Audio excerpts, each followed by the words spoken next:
Smriti Smriti Purananam Alayam Karunalayam Namami Bhagavat Padam Shankaram Lokashankaram.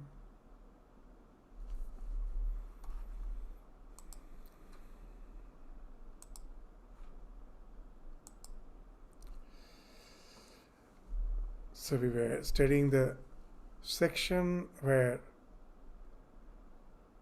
Bhagavad-pada Shankaracharya is describing the three powers of Maya: the Avarana Shakti, the Vikshepa Shakti, and the Jnana Shakti. So in the last two classes we studied about the Avarana Shakti and the Vikshepa Shakti. And we have already started in the 118th verse. The power of Jnana Shakti has also been enunciated. The power of Jnana Shakti is Sattva. The Sattvic temperament speaks of the Jnana Shakti. As an introduction, just let us mention a story, very nice parable of Sri Ramakrishna, to understand these three powers of Maya. Finding expression as Avarana Shakti, Vikshepa Shakti, and Jnana Shakti. The Avarana Shakti represents the tamasic aspect of Maya, the Vikshepa Shakti, the rajasic aspect, and the Jnana Shakti, the sattvic aspect of Maya. So the story is that a passerby was passing through a forest. A traveler was passing through a forest and he was attacked by three dacoits. So after he was looted by he was plundered, whatever he had, all the wealth they have taken. Now one of them told, what's the use of keeping him alive? We have got all his wealth. Why not let us kill him? Hearing that, the second one told, why to kill him? That after all, the fear is he may go to the society and just report to the police and we may be caught. So for that, there is no need to kill. Why not we just simply tie him with a stump of a tree, with the trunk of a tree, let us tie him. So all the three agreed. So he was tied to the trunk of a tree. And then the three dacoits left. Now the third one, who was silent, who just agreed to the other two, he returned. He came alone. And now he started showing compassion. Oh, it is you who have been bound. It must be that you must be in terrible pain. Let me open this bondage. Let me open the chain. So he was unchained. And now again the third one told that it is very difficult for you to find the way out of this forest. Let me guide you. I will show you the way out of the forest. And this third dacoit guided him and took him to the fringe of the forest, where the forest ends, and from where the village is visible at a far distance. Now that this third dacoit said, do you see that the village at the far distance? So that's your village. So now you can proceed. Now this person had a sense of gratitude. He felt that after all, this third dacoit has saved him, not only saved him, he has guided him out of the forest, and now he can return by his own. So now he told that you have helped me so much. Why not be the guest of mine for tonight? Come with me to the village and be my guest. And then the third dacoit told, no, that I cannot do. Thanks for inviting, but I cannot go with you. If I go to the village, I will get caught. The police will catch me. So I can just show you the way, but I cannot take you there. So this beautiful parable has been narrated by Sri Ramakrishna, and then he indicates the one who told kill him is the tamasic. He is tamas. He represents the tamasic aspect of Maya, which destroys. Just as we know in our life, if we are always lazy, We have always procrastinate, and then we always are sleeping, feeling drowsy, or too much intoxicated. So this speaks of the destruction. The life will be destroyed. And the one who told bind him, he represents the Rajas. Why Rajas? That we find that all our activities, it all emanates, it all ensues from. The cause of all our activities is the ambition, the desire. And from the desire, activities come. And from the activities, once out of desire we start our activities, then we get enchained in the cycle of avidya, kama, karma. From ignorance comes desire, from desire comes action. The action results in sanskaras, and that sanskaras now binds us. We find that first I think that I am going to enjoy, and later I find that I have become obsessed, as if the desires are enjoying me. It's not that I am enjoying the desires. So that's how Rajas, as it binds us. And Sattva is the Jnana Shakti. What he shows us the way. But again, it is also the part of Maya. Once I reach the soul, or when I reach my own self, it has to transcend the domain of Maya. So Sattva, though he showed the way, but he cannot take you to the destination. He can show you the destination, take you to the destination, guide you. But at last, there its role ends. So that's through the nice story, Sri Ramakrishna indicates the working of the three aspects of Maya. So now, in the today we will start with the 119th and we'll proceed to the 120th verse. These two verses are very beautiful, very wonderful, because it will be enunciating in details the various aspects of Sattva Guna. So that when in our life we try to be sattvic, tranquil, meditative, it's not just that I want and I from the next day become tranquil. There is a question of endeavor. I have to try. So when I am trying to become calm, what it speaks of, there is some effort. So though now and then I attain a sort of calmness, but it breaks. And again I have to try. So this constantly you are attempting and you are getting a little of this composure. Again it is breaking, again you are trying. So what it speaks of, that the Sattva is not yet established in the pure Sattva. It is still adulterated with Rajas, lot of activity. You have somehow came out of Tamas, the ignorance, that the idea that I am the self, I am not just the body-mind complex. By reading the scriptures, with association with the holy man, that idea has dawned in my mind. So I cannot say that my so-called knowledge about the real nature is totally concealed. But the tamas has gone, but the rajasic factor is still there. To give another example, that when we speak of misra sattva, it speaks of mixed with rajas, not with tamas.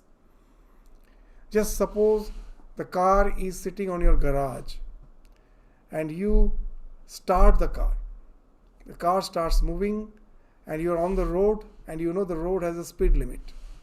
Say it is 60 km or say 80 km per hour. So you reach that speed and then what do? I release the accelerator. And the car has already gathered the momentum. It continues to move. So action is there but no effort is there. So we find that first it was in a tamasic state. When it was just standing on the garage, it was on the tamasic state. The moment I started the car, the tamas got transported into rajas. No more tamas is there. It has got converted into rajas. And that rajas, then what happens at last, when I have gathered sufficient speed, then there is no effort. It is no more standing still. So there is no effort, but it is moving at the desired speed. Swami Vivekachudamani used to say that the opposite poles look alike. That very high frequency light I cannot see. Ultraviolet light I cannot see. Though it burns my skin, I cannot UV rays. It burns my skin. It is a cause of skin cancer. but I cannot see it. I cannot see beyond violet. And infrared light, that also I cannot see. It is very feeble. So extreme polarities appears to be alike, seems alike, but they are poles apart. Ultrasonic sound I cannot hear. If the sound is above 20,000 hertz, I cannot hear. And again, if it is infrasonic, if it is below 20 hertz, I cannot hear. So it appears to be both are inaudible, but one is very high frequency and is very low frequency. Similarly, this tamas and sattva, what is the common? It appears to be common. What is the common thing? In both, there is no attempt. There is no endeavor. One who is tamasic, he is not endeavoring. One who is sattvic is not endeavoring. But these are pole apart. Through rajas, he has went to a state of spontaneity where there is no need for any endeavor. He has entered into a state of spontaneity. He has entered into a state where everything has become habitual. It has become just as if his habit. So there is no effort for it. Even in modern psychology, they speak of this flow. That when your skills have not met the challenge, that suppose I want to learn an instrumental music. I want to become proficient in it. But when I start my journey, my skills have not yet reached the challenge. So there is a lot of effort. I don't get any, as such, that unhindered bliss. Though when I've learned a little, maybe I get a little bliss. But I know I have to still endeavor to really enter into that state of flow. Now when my skills meet the challenge, then a wonderful thing happens. I am playing perfectly, but as if there is no effort from my side. It has become habitual. Just the music flows and I am fully focused on it. And that focus is also something for which there is no need of any effort. My mind is automatically have got totally focused, totally intensely focused on what I am doing, and the world has fallen apart. Nothing other things is actually registered in my mind. Everything has become, I become oblivious of all my surroundings. So this also speaks of sattva mixed with rajas, ultimately leading to pure sattva. It is a similar process, just like refining the ore. When a metal ore you take, you have to first, it has to be refined. It has to be, you have to get rid of all the dross.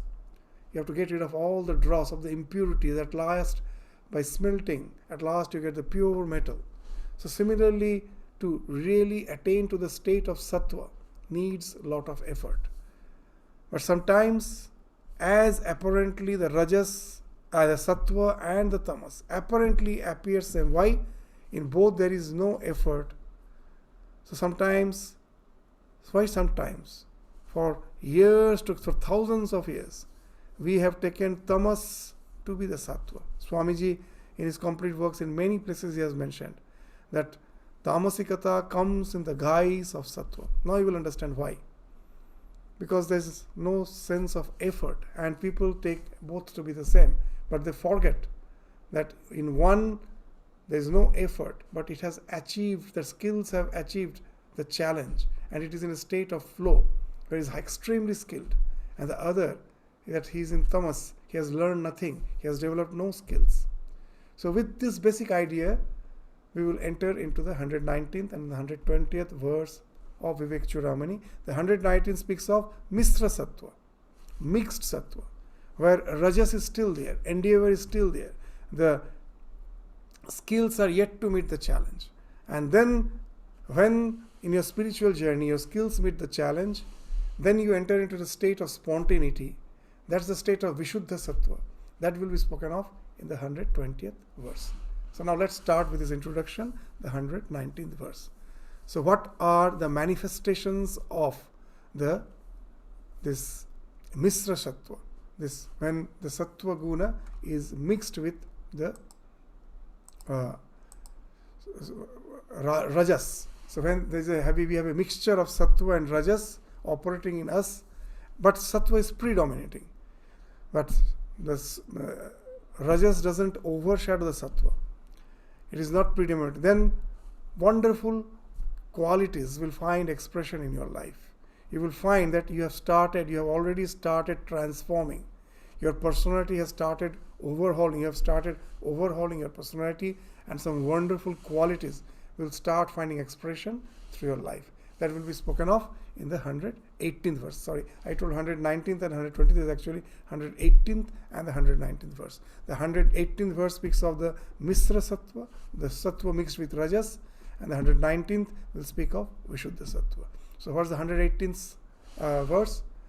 Mishrasya Sattvasya Bhavanti Dharma Amanita Adya Niyama Yama Adya Sraddha cha Bhakti cha Mumukshuta cha Daivi cha Sampatti Asat Nivritti.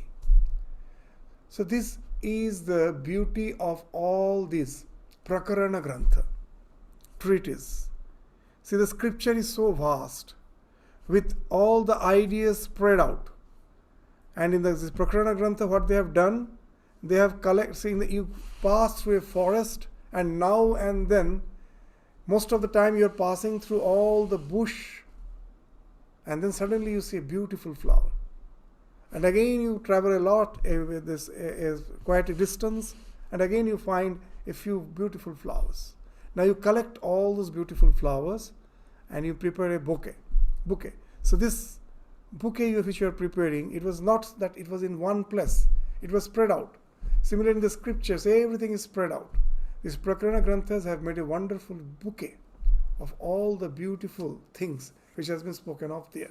So here you will find that Shankaracharya from the scriptures has collected all the good qualities for which we have to endeavor, so that at last it takes us to the state of spontaneity, which at last will take us to that ultimate goal in our spiritual journey.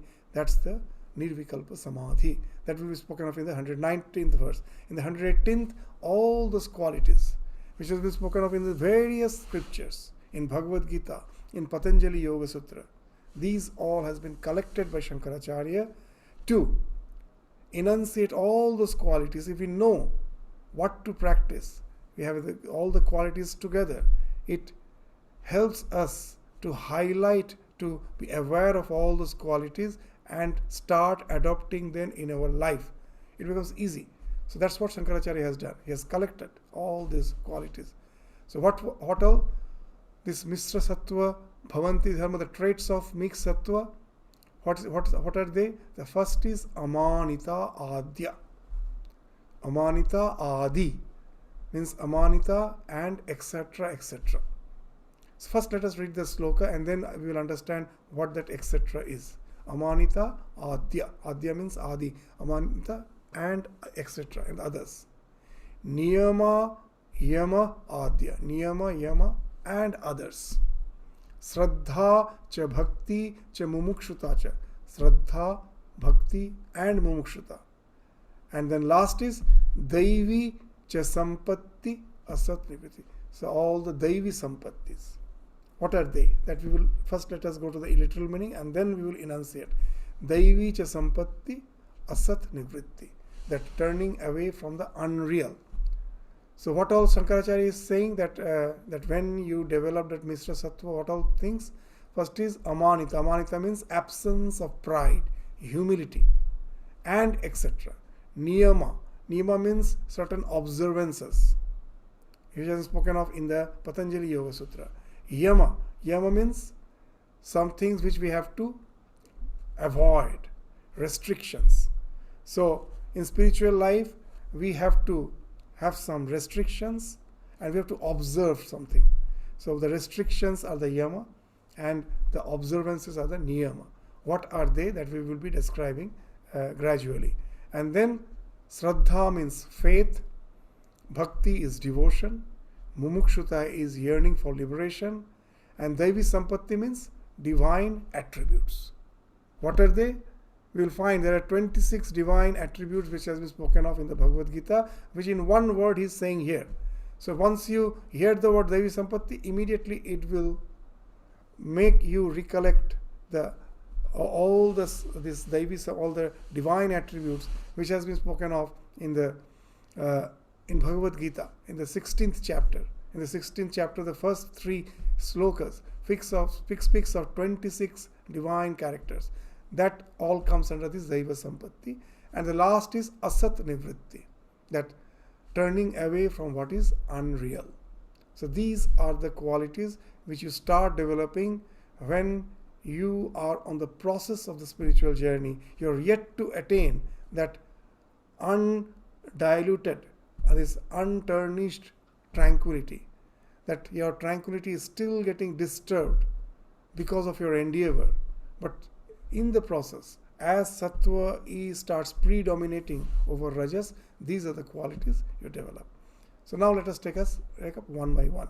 That Amanita Adi, that is speaking that this absence of pride and others. Actually here again, Shankaracharya is referring to the 20 qualities that has been spoken of in the 13th chapter of Bhagavad Gita, from the 8th verse to the 12th verse. There we will find some 20 qualities has been described. So to just understand what all those qualities are, let us just first read out the 8th, 9th, 10th, 11th and 12th verse of the 13th chapter of Bhagavad Gita, and then one by one we will enunciate all those 20 divine character, all those 20 positive traits which starts developing in our life. So what are they? Amanitvam, Adambhitvam, Ahimsa, Kshantirarjavam, Acharyopasanam Shaucham, Sthiryam, Atma Vinigraha. This is the 8th verse. Indriyartheshu Vairagyam, Anahankara Evacha, Janma Mrityu Jara Vyadhi, Dukkha Doshanu Darshanam. The 9th verse. Asaktir Anabhishwanga, Putra Dara Grihadishu, Nityam Cha Samachittatvam, Ishtanishtaupapattishu. The 10th verse. Mai Chananya Yogena, Bhaktir Avyavhicharini, Vivikta Desha Sevitvam, Aratir Jana Sangsadi. The 11th verse. Adhyatma Jnana Nitvatvam, Tatya Jnanartha Darshanam, Etat Jnanam iti Proktam, Ajnanam Yathaton Yatha. So the 12th verse. So what all these 20 qualities which is spoken of? First is Amanitvam, that is humbleness, humility in spiritual life. The very first quality, that one should be humble in all situations of life. And then is Adambhitvam, that is absence of hypocrisy. Now what is the subtle difference between Amanitvam and Adambhitvam? That I really have some good qualities and I always want to make a show off of it. The absence of this show off is called Amanitvam. That I don't want to show off the good traits which I have. So that is Amanitvam. Adambhitvam, I don't have good qualities, but I want to make a show. I'm a hypocrite. That I am such and such person. So Adambha is the qualities which you don't have, you want to project. And Amanitvam is the qualities you have, but still it is an egoistic approach to always make a show out of it. So the lack of this two has been spoken of at the very beginning. Amanitvam, Adambhitvam. Lack this humbleness and lack of hypocrisy. And then Ahimsa. This also will be spoken of as one of the yama in Patanjali the Yoga Sutra. But here, as in Gita, it has been enunciated. So Bhagavad Pada Shankaracharya indicates it separately here also, along with the 20 these characteristics which has been spoken of in the 13th chapter. Ahimsa is non-violence. So non-violence just doesn't mean the physical act of violence. Even kaya mana bhakya, they say that I shouldn't harm anyone physically or mentally or even through words. Just abusing others, just saying something which hurts others, that also I refrain from. So that is the real ahimsa. Mentally, I do not, maybe I am not verbally saying something, but mentally I am having some grudge towards others. That also is himsa. So neither physically nor in your mind nor through speech we should harm others. So that's the ahimsa. So that's the practice. which speaks of this sattva quality, ahimsa. Whenever you find that I am not instinctually responding to the situation, that speaks of sattva. Whenever I react, immediately that rajas comes into picture. The external world is there, it is there with its all stimuli. I try to transcend them by not reacting. They all speak of sattva. The moment you react, rajas comes into picture. Pure stimuli is there, no reaction, that speaks of sattva. So ahimsa. So I am not injuring others. Injuring others means reaction. So though the situations are there, that someone may be inimical towards me, but I am not reacting to that. So it's a wonderful characteristic. If our spiritual life is concerned, as Swami says, non-resistance is the highest ideal. If I cannot, I do resist. But let us not say that non-resistance is not the ideal. Let us agree that I am not yet evolved so that in all situations of life I can practice non-resistance. I cannot do, I haven't evolved. But let me agree to the fact that that is the ideal. That today I am not up to it, but let me aspire to be that a non-violent, ahimsa. That's the quality which has been spoken of. This, and then kshanti. Kshanti speaks of forgiveness. If you are ahimsa, then you are bound to be forgiving. So kshanti speaks of forgiveness. Arjavam speaks of simplicity, straightforwardness. Riju means anything curved. Arjava means simplicity, straightforward. As you may remember, we related so many times. Sri Ramakrishna, for the first time when he saw the BT road in Calcutta, it is still there. It was built in the time of Sri Ramakrishna. So it was a quite broad road and straight. There is no curvature. There's a road connecting more than about 100 kilometers, and it's straight. So when Sri Ramakrishna saw for the first time that is broad road and straight, immediately went into samadhi. When he came back from samadhi, he related the experience which took him to that samadhi. What he told is something wonderful. This road is broad and straight, just like the heart of a holy man. Broad and straight.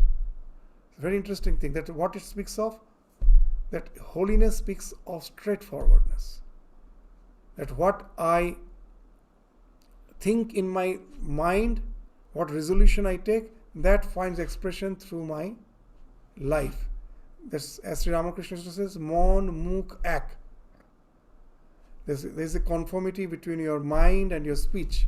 That in our life, what actually it speaks of, in our life you will find, if you ask a small child, even now I experience, if I say some small child, you are a bad boy, immediately he will react, no, I am good. They never will agree he's a bad boy. No one wants to be bad.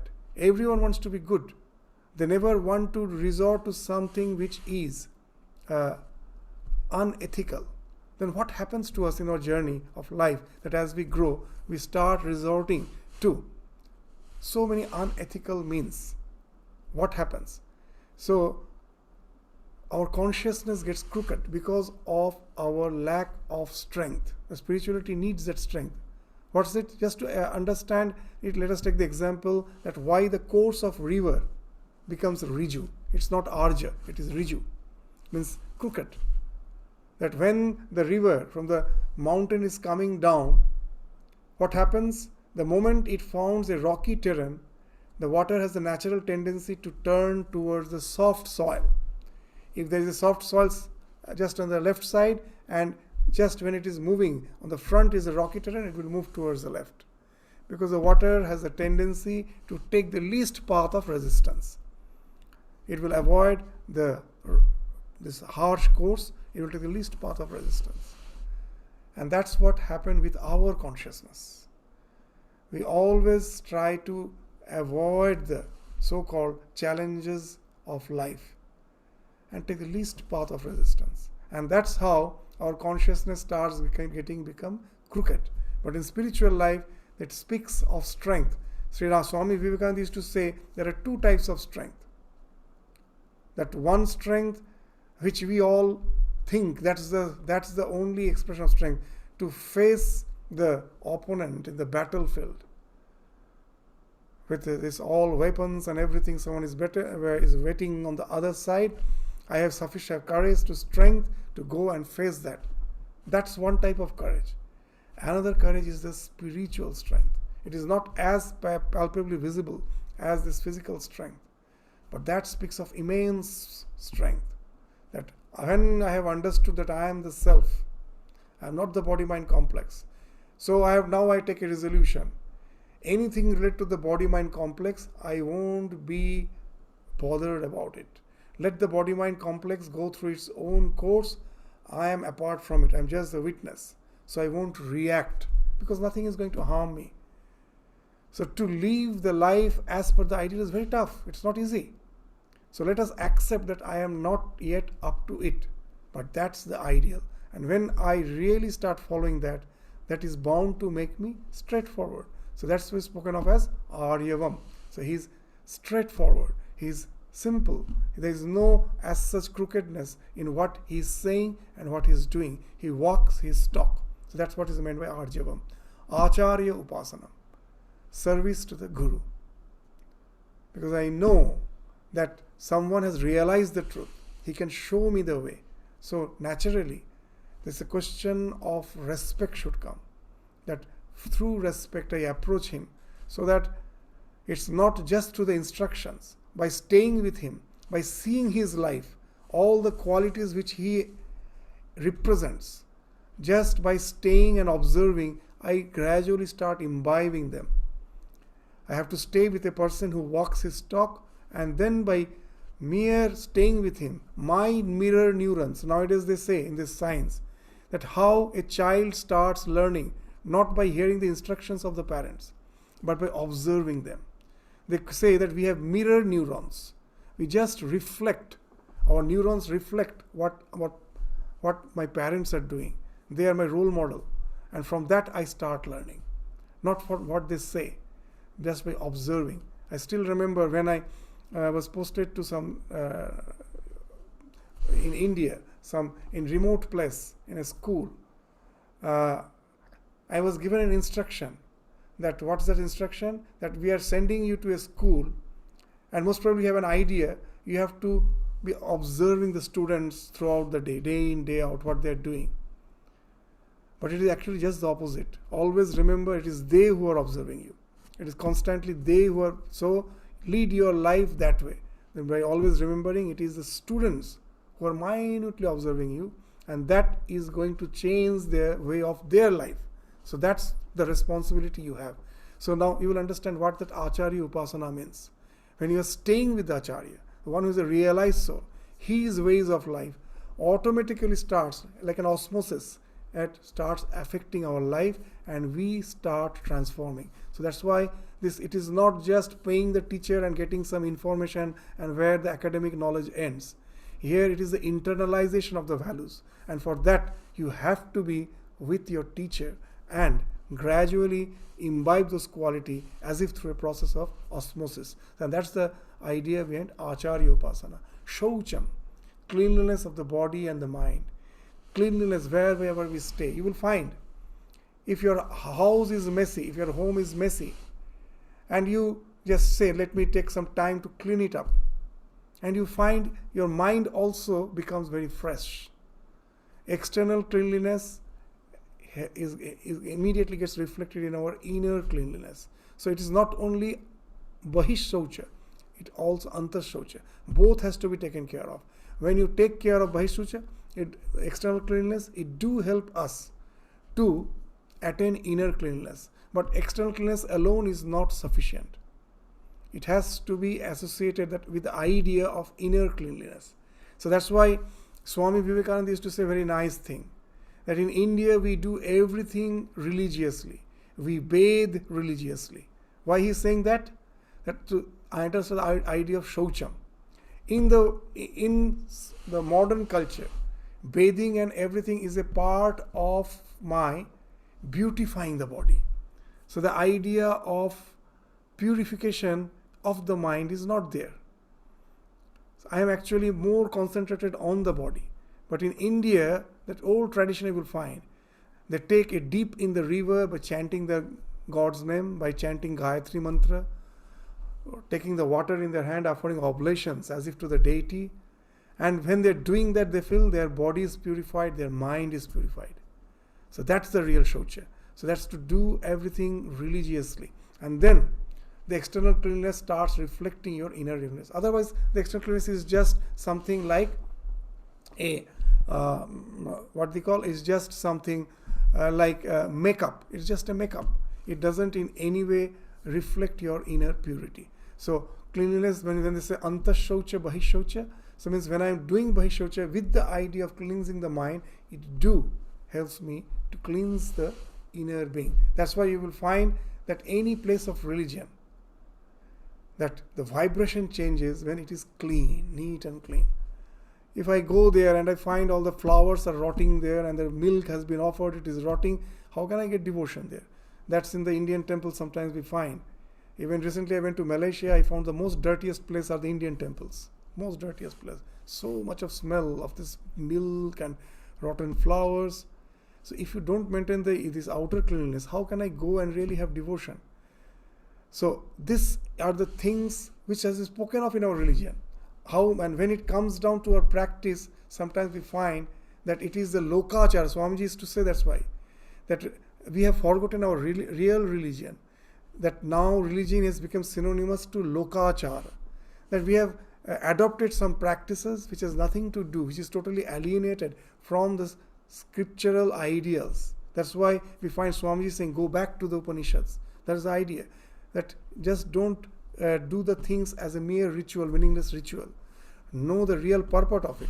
And then these practices become meaningful. So this cleanliness speaks of that. Sthairiam. Sthairiam speaks of perseverance, steadfastness in our life. That spiritual journey, I know, it's not going to transform me in a day. As Swamiji used to say again and again, that spiritual transformation is not like a torrential rain. That rain is falling, I see the ground is getting wet. It never happens that way. It's just like the falling of the dew drops. A very gradual change. Almost unnoticeable. But the change is happening. So we have to be very steadfast, persevere, continue. That example which we give, water is flowing over a rock, a very coarse rock, lying on the bed of a river. It is just flowing. At any moment of time when I observe the rock, there is no change. But in hundreds of years, that coarse rock gets smoothened. It gets converted into Shivalinga. So smooth. There's something which we worship. What has happened? Something fluid like water was flowing over the coarse rock. The coarse rock represents the angularities of our mind. We find it is so difficult to get rid of all those angularities. I try, fail, I try, I fail. And at last I get totally disgusted. I think there is no use in trying. There is no change. But the scriptures say that change is there. Though it may be unperceptible, just like the water flowing over that rock. It is not perceptible. Any moment of time you see, nothing is visible. But it is happening. So you have to persevere. You have to have patience and perseverance. And that's what is spoken of as thairiam. Atma vinigraha speaks of self-control. Always trying to keep our senses under control. That itself is a big tapasya. We will find Sri Ramakrishna in the Gospel, someone came and told, such and such person has stopped eating fish and betel leaf. Directly, immediately Sri Ramakrishna is saying, Kamuni konchan tagi tag, pan mach tag tag no. Just to renounce something external is not any renunciation. Have you renounced the attachment in the form of lust and your craving for wealth? That's the real detachment. And that's the thing which is been spoken of as Indriya Vinigraha, self-control. Indriya Artheshu Vairagram. How can you develop that self-control? The next thing speaks of Indriya Artheshu Vairagyam. Indriya Artha. All the senses are meant for the sense objects. The sense objects are the Indriya Artha, sense objects. I have developed detachment for that. So in this world, how to really develop detachment? Because the world now, if I go out in the road, there is so much of distraction. In the form of these advertisements, pamphlets, displays. How can I cannot just simply close my eyes and walk on the road? They come to my visible. Then how can I practice this Indriya Artha Vairagya? A senior Swami told a very interesting thing, I still remember, that when you are passing by the road and something visible comes which is not desirable, some image or something, no, it's your prarabdha, you couldn't avoid it. But the second time you look at it, that's the thing which speaks of Indriya Artheshu. I have just, something came to my eyes, I was just walking, I couldn't avoid. Now I just turn around to look it at the second time. So then you are gone. That speaks of that lack of that inner control. So how nicely he has told. So Indriya Artheshu Vairagyam, dispassion toward the objects of the senses. And then Anahankara, absence of egotism. So this is very, that if in our spiritual journey the biggest problem is egotism. I don't get concentration, I don't get this focus in my meditation, and one day I get, and immediately I feel elated. I start relating to others as if I have attained samadhi. Oh, I have attained, but your spiritual journey is over. Our spiritual journey is over. Just a little attainment gives us so much of exhilaration. Immediately the ego comes and immediately it stifles our growth. So anahankara, that absence of egotism is one of the prime factors in spiritual journey. So this anahankara, janma mrityu jara vyadhi dukkha dosha anudarshanam. That constantly remembering that however we may take care of our health, however we may take care of our wealth, at last everything is to end up in this jara mrityu vyadhi, jara mrityu, janma mrityu jara, that we are born and then death is waiting for us, and even before we end up with death, jara will come, this old age will come, vyadhi, disease will come, and they are going to make us suffer dukkha. So remember that this life cannot be the be-all and end-all of our existence. It cannot be the goal. It is just a gymnasium where we have came to make ourselves strong. It's not the pleasure garden where we have came to enjoy. In the gymnasium, through all the turmoil, sufferings, tribulations, I take all those sufferings, tribulations as the weight against which I have to work to attain enlightenment. So that's the thing which has been janma mrityu jara vyadhi dukkha dosha anudarshanam. So then asaktihi, that's we understand this non-attachment. And then what? Putra dara griha adeshu anabhishwangaha. What is that? Absence of craving for progeny, spouse, home. How is it possible? Sri Ramakrishna, very nice in the Gospel has mentioned that stay at home just as a maidservant. The maidservant has his own family and children in the village. He stays with the master, behaves as if the master's family is her family, master's son is her son, but she knows in the bottom of her heart, her family, her children are there in the village. She is here just to work for her sustenance. So here also with that attitude, that it's not that absence of craving means where we leave everything. Everything can be there, but the detachment should be there. That it is just a place through some experience, through some my karma, I am working out my prarabdha. So these all I do perfectly, but with a sense of that detachment. So that's the idea.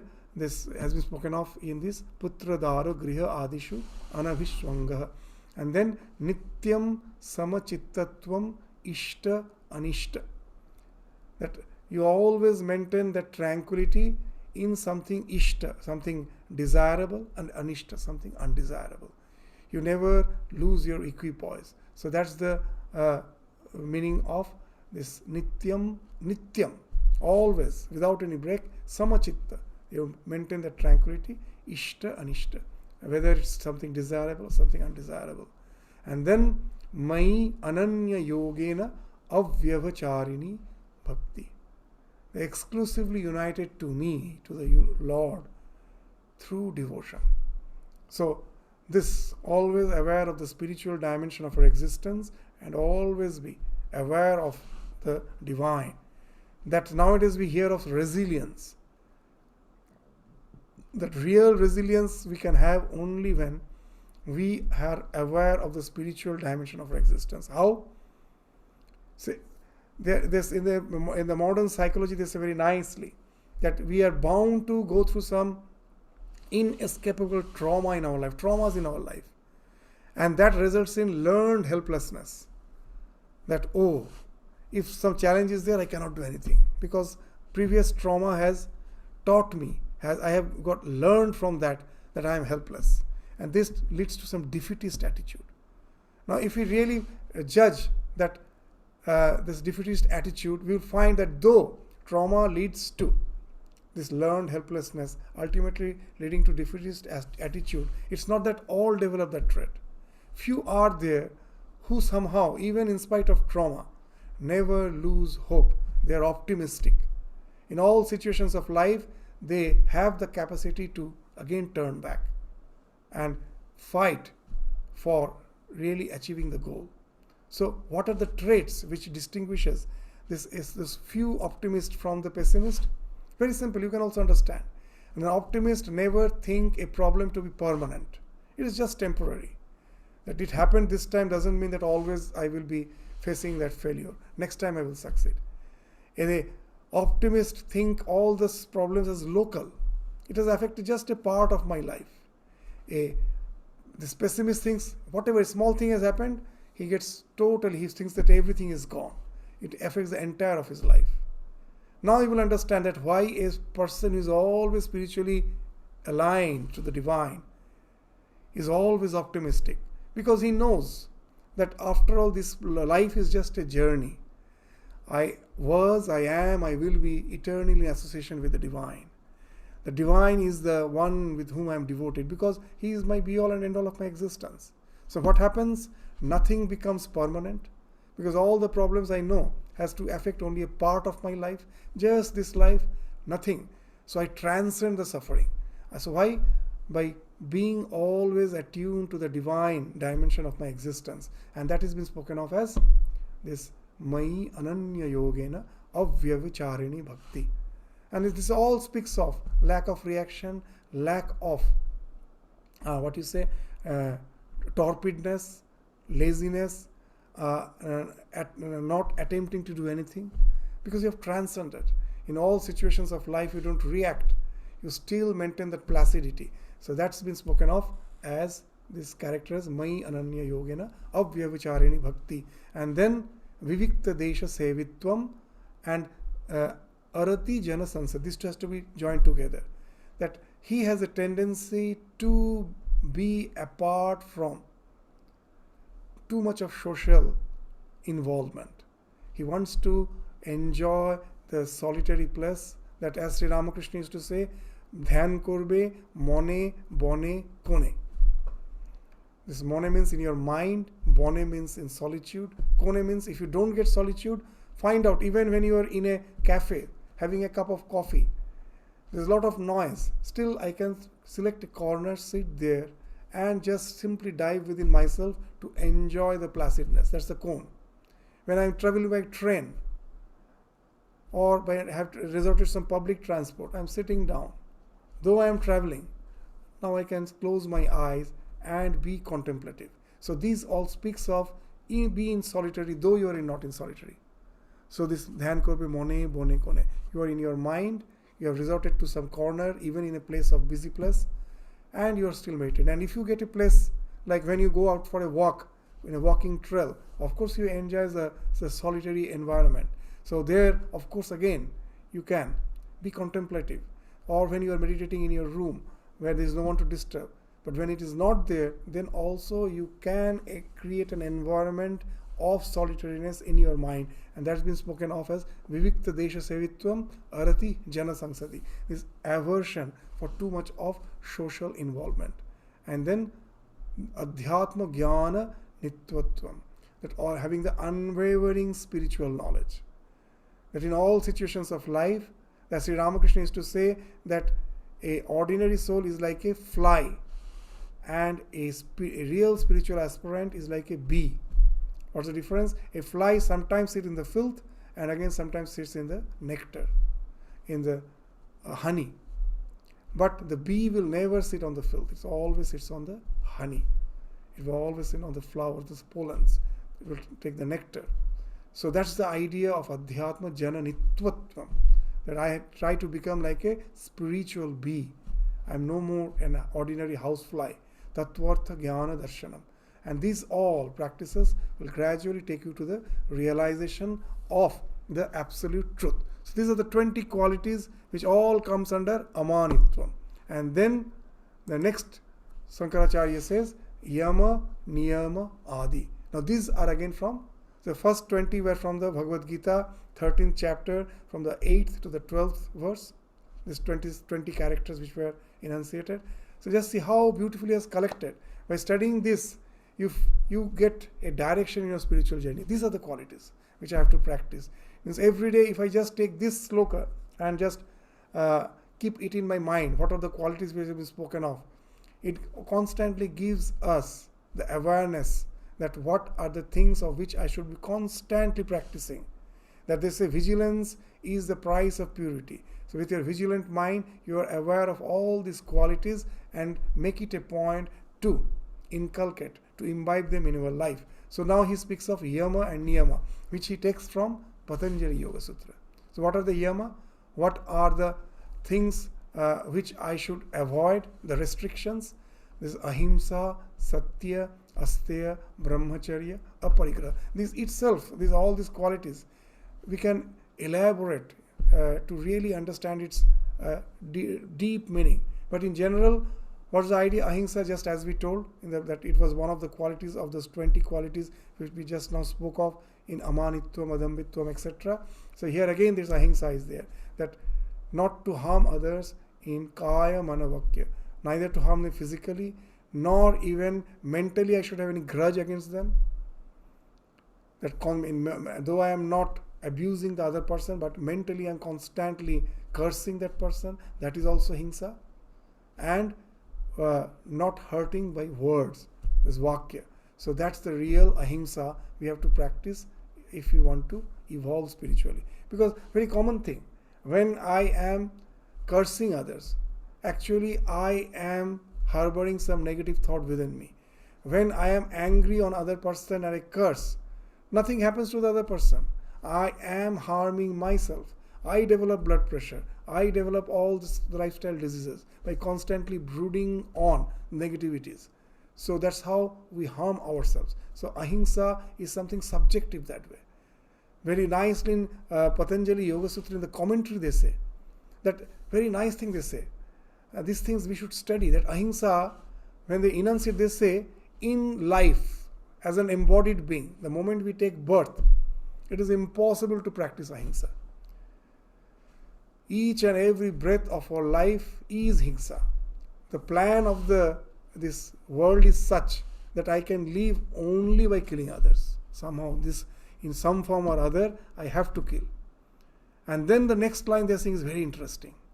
Live the life in such a way, that's the real practice of Ahimsa, that live the life in such a way that you need not have to take birth as a physical being again. Because know it for certain, the moment you are taking birth as an embodied being, you have to resort to Hingsa. There's no other way.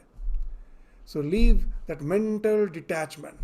It has to be 100%, so that nothing can gravitate me down again to this physical plane. That is the real practice of Ahimsa. So these definitions are wonderful.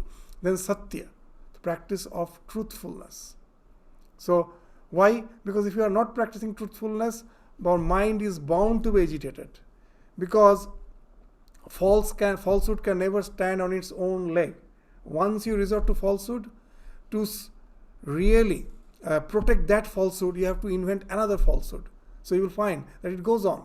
Falsehood always just depends on another falsehood, and then you have to remember all of them. You have to remember, because that's why we will find that sometimes when propaganda is there, when the propaganda machine is working in whatever field it may be, there will be a meeting where all the members will be taught what has to be said. Something has happened, and you go for a statement. No. We as a party, we have to meet, we have to discuss. Then only we can give statement. Why? Because that's mere propaganda. That what has to be said, that has to be decided It has nothing to do with the reality. It has to be decided, and then we have to remember it, and then we have to say it.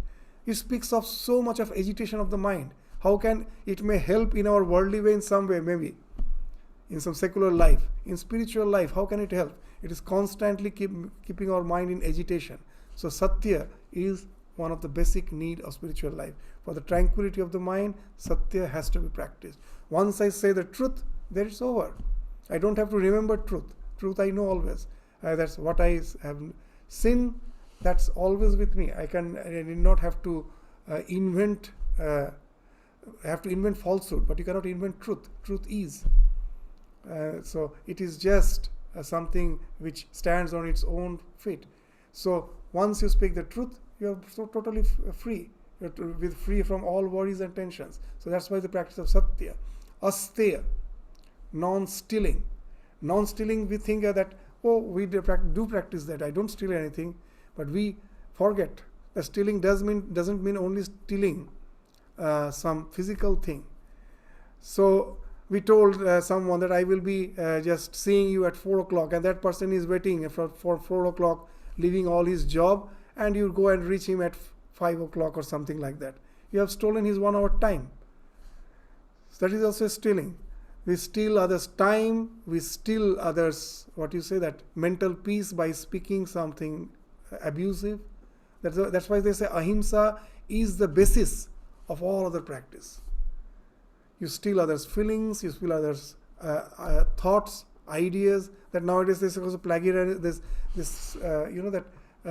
When you are stealing others' ideas without acknowledging, that is also a theft. So there are so many categories of theft. So that all comes under that asteya.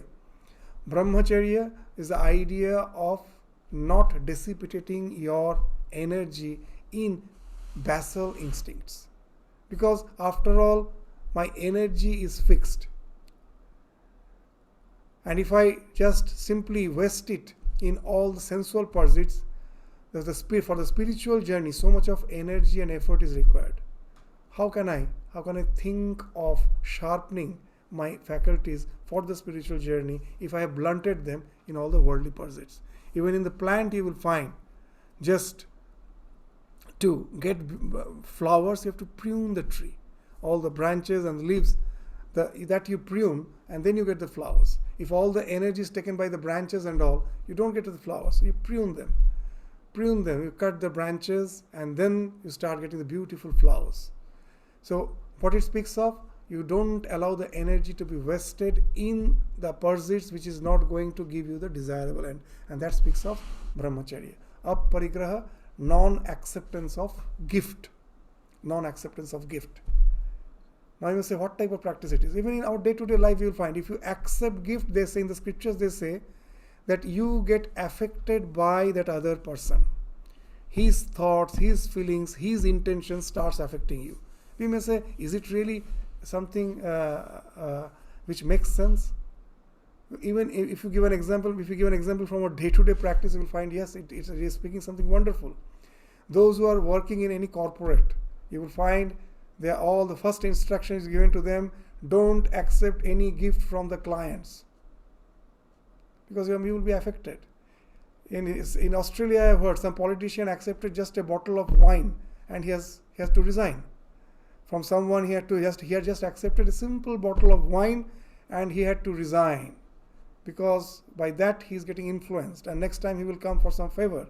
And now as you have accepted the gift, you naturally feel inclined, oh, he has given me some gift, I have to somehow favor him some way or other.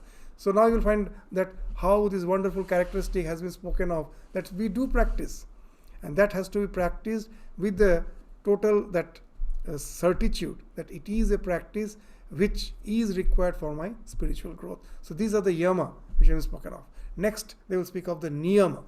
So now it's already time. So just see, there's so many qualities in one place they have brought, and it's a wonderful collection which shows that as a spiritual practitioners nowadays they speak of positivity, the positive character traits in positive psychology. Is it in any way different from this? You will find it is much more elaborated. All the positive traits which has been spoken of in the positive psychology, They have agreed to one fact. They have never mentioned from where they have taken, but they have one thing they have told. These are all the collections from the perennial wisdom. So this speaks of all the scriptures. It's not something that this modern psychology have discovered. This is invented. They have all taken. They have already started they have started accepting this perennial wisdom. They have taken from there and categorized. What the Shankaracharya is doing the same thing. He has collected from the scriptures and to bring all the positive traits required for our spiritual journey in one place, so that we become aware of all those traits and try to inculcate them in our life. So the rest, all the niyama, shraddha, bhakti, mumukshutvam, and this daivi sampatti, all those things which Shankaracharya includes in this Mishra Sattva, that again we will take up in the next class. So with this, we stop our discussion today. Thank you all. Namaskars.